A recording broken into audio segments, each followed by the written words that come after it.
Now, I'm very happy to present you somebody who's sitting next to me, Joost van Oorschot, who is from Mana Electric. You're a very present, omnipresent figure here in the space scene, so over to Thank you. Yes. So let's see if the clicker here works.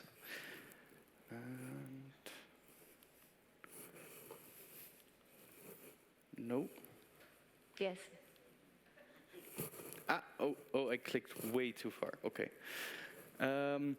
Yes, so I bring a bit of a different perspective. We heard a lot of investors, so I'll talk more from the startup side and more from the business model side. So I think what makes Mana relatively unique in the space sector is that we took a quite different approach than some other companies in how we plan to develop our technologies. And that's a bit the summary of my talk, the two birds, one stone business models for space exploration. And it kind of ties into what the investors have been saying as well, that the reality is in the space sector we need short-term business models. Or short-term revenue streams. So I'll go first just quickly about Mana, just so that everyone is aware of what we are doing. Mana all started with the fact that 10 or 12 years ago, like many people in the room or online, I had the crazy idea to do something on the moon.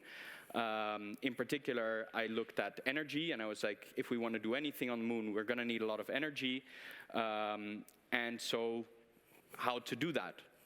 Well, 10 or 12 years ago, I didn't have an idea on how to do that, or I had an idea, let's say, but I couldn't figure out how to make it into a business model, because obviously to build power stations on the moon on megawatt scale, it's going to cost you billions. I'm not a billionaire yet. I'm not Elon Musk, sadly enough.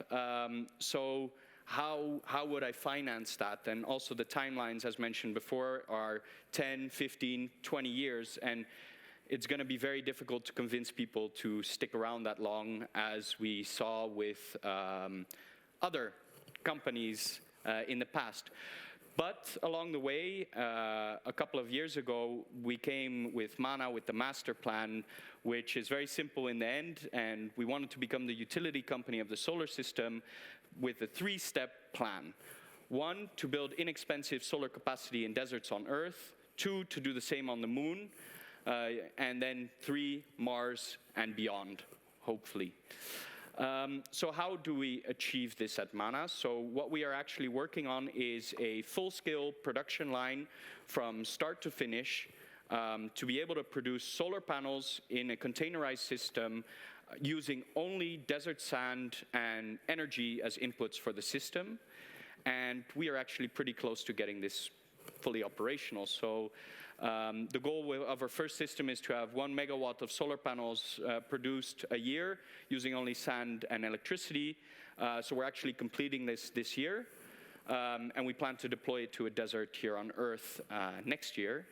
And in the same time, as a synergy to that, we are also developing the same technologies for the moon, which is most prominently seen in our current lunar payload that we're working on, which is the source payload, which plans to produce high-purity silicon, the thing that we need for solar cells, and oxygen. And we are actually quite advanced in this as well. We expect to be able to launch it in 2024, hopefully on a commercial lander, maybe even iSpace, who knows. So it's all with this long-term goal and vision to eventually be able to have a power station like this on the moon, which obviously will be very heavy, massive, and it'll take a lot of R&D to get there. So I just want to talk about the advantages, in my opinion, of taking a two birds, one stone approach, because you eliminate a lot of the potential issues that were identified by the investors before. A lot of times, potential entrepreneurs or people who want to start a startup come to me and ask, I want to mine helium-3 on the moon, or I want to do XYZ on the moon. And the number one thing, and I think it's beautiful to see that Esric is also embracing this, is how are you going to make money in the next 3 to 4 years? Because the reality is that investors don't have a time frame of 10, 15, 20 years.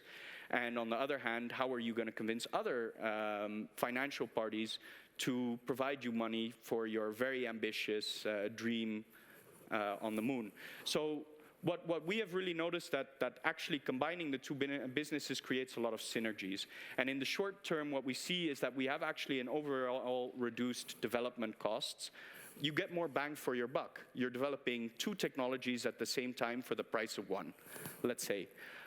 It's also faster and cheaper to commercialize your space technologies, and you take what works from each market. So in space, we are very good at producing top-of-the-line products, but those are very difficult financially to make work on Earth. And on the other hand, we are in the energy market. Prices of solar panels have dropped by 30% since we started the company, so you better be fast. You can't wait 10 years to produce your solar panels. So it forces you to be faster, let's say, because you have this terrestrial business model. And also, in a sense, it creates more stability and reduces your risks. And this is actually, for our terrestrial business, in the COVID times, everything dried up, let's say. And the one thing that we can say about the space industry, and that we were lucky with, that the space industry remained relatively stable through these rough times. Now, in the long term, what we expect to see is that by building a terrestrial expertise in how to operate our systems, this will actually have a huge risk reduction for our lunar operations, because we plan to operate these machines remote in the desert. So like you operate a satellite, you do it from your office here in Luxembourg, for example. We plan to do the same for our systems which are working in the desert. So we'll learn a lot about operations while still having the ability to do maintenance. If something breaks, we can still fix it, and hopefully at some point we'll have a terrestrial system which won't need repairs every 6 months, let's say, but will be working for 5-6 years without needing maintenance, showing that you also have that reliability then for future lunar applications. Then honestly, by being able to have this long-term vision, this is often lacking in some businesses, because it's like, okay, I'll build Uber, and you build Uber, but what's then next? Okay, you go to mass market, but then it becomes a stable business and there's no innovation happening. Whereas actually the lunar side of things, it has an advantage that we're constantly innovating, because we're innovating for a very difficult environment, and those innovations feed through to our terrestrial business model.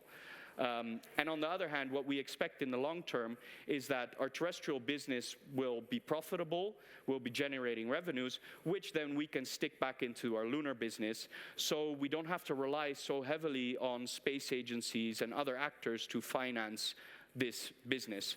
And of course, you also have the ability to analyze what works and what doesn't work in one market over the other, and we see this really as beneficial.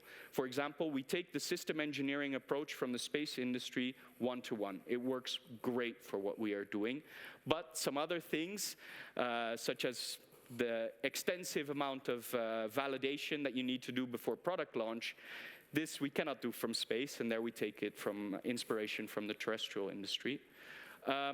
So I also want to talk a bit about pitfalls, because it's of course not all advantages in such a business model. On the technology side, there is a risk of being subjective and trying to pick a technology that fits for both markets, but is not, or for both product lines, but that is not ideal for both product lines. And you have to be very critical to make sure that you're not making this technology selection because you're like, this will work on the moon, but then having a lot of difficulty to actually make this work on Earth, and vice versa, right? Also, what we have noticed is that it can create confusion with stakeholders. What are you, a space company or a terrestrial company? So that's something that you definitely have to look out for. A lot of people are confused. So how are you going to bring your solar panels back to Earth? And aren't solar panels cheap? No. So that is a difficulty that you face with having that two-tiered approach. But that's sadly how it is. And also, you have to be careful that the lunar business doesn't become a strain for the terrestrial business. If you are blocking your progress for your terrestrial business because you are so focused on the lunar business, you are actually creating issues for yourself. The goal here really is to get as fast as possible to revenues with a system that has, in principle, similar requirements. And you also have to be careful, of course, with the different market methodologies, that they can conflict. You know, some things just will never work in the space industry that do work terrestrially. And I would say the big lessons that we learned at Mana doing this is that you have to be selective on the technologies. And I would say about 50-50 is a good rule. Sometimes 60-40, it really depends. But about 50% of the technologies we are using are pretty damn similar to what we would use in space on our terrestrial system. But 50% of that is different. They are different environments. You have to accept it. You can't get around that. Then also you have to be critical to new methodologies from different industries. We have a lot that people are coming with, this is how they do it there, and this is how they do it there. But at some point, you got to stick with your guns and go with the way that you're working, and not always be adapting to what methodologies work. The methodologies should work for your organization, not you trying to fit your organization with the methodologies.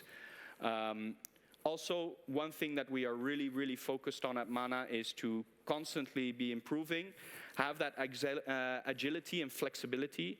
And this is honestly the most important thing for any entrepreneur. If something doesn't work, you gotta fix it. You gotta be always improving.